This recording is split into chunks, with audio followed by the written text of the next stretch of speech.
Imagine a world with no hunger, no predators, no cold nights, no danger waiting outside the door. Food is always there. Water is always there. Shelter is already built.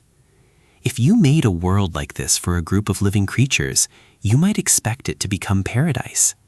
But in one famous experiment, paradise did not become paradise.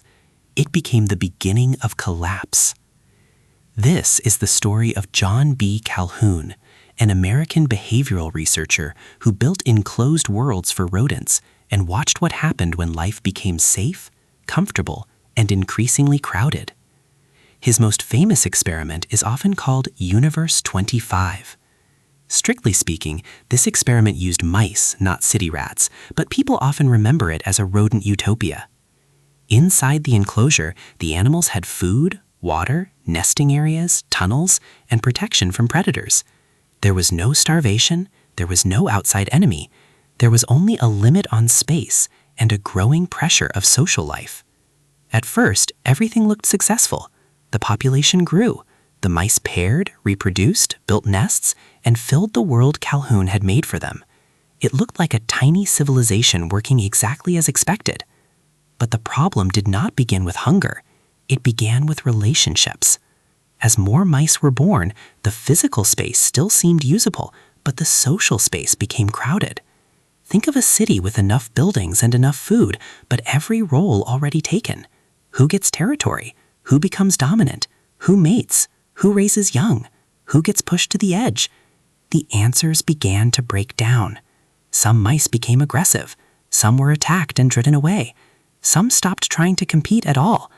Others withdrew into a strange, quiet routine. They ate, drank, slept, and groomed themselves. Calhoun called one group the beautiful ones. They looked healthy. Their fur was clean, they had few scars, but they did not court mates.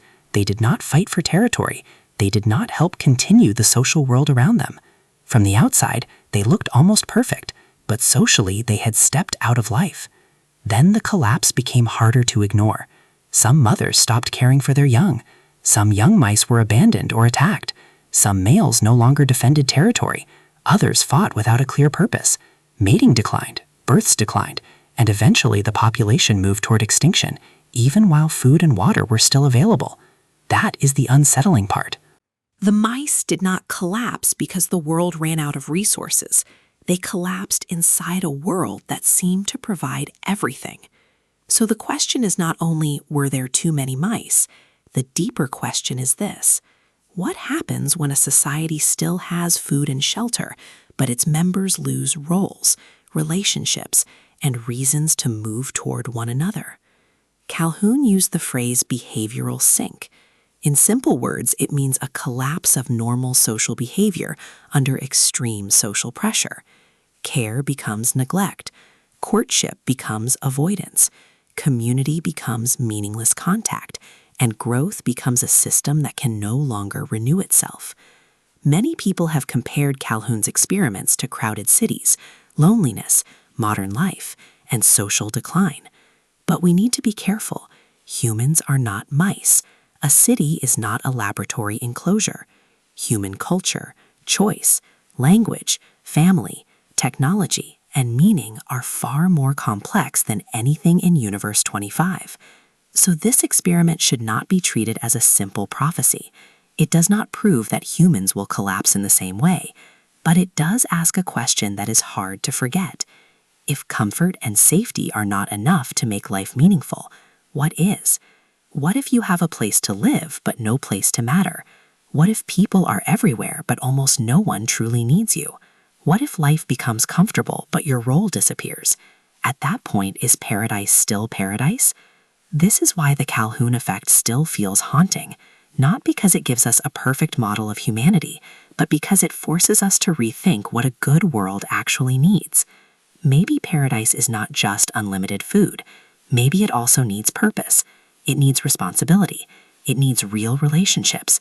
It needs space to become someone, not only space to survive. Because living creatures do not only need to keep breathing, they need some reason to move toward tomorrow. In Universe 25, some mice survived for a while. They ate, they drank, they slept, they stayed clean.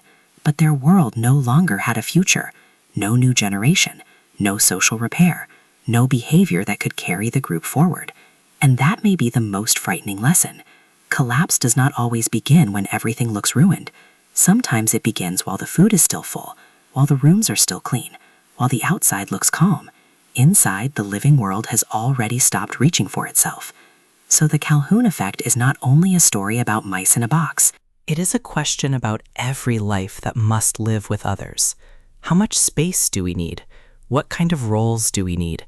And how do we know when comfort is making us more alive or quietly teaching us to withdraw? Maybe hell is not always a world that lacks everything. Maybe hell can also be a world that has everything, except a reason to keep living.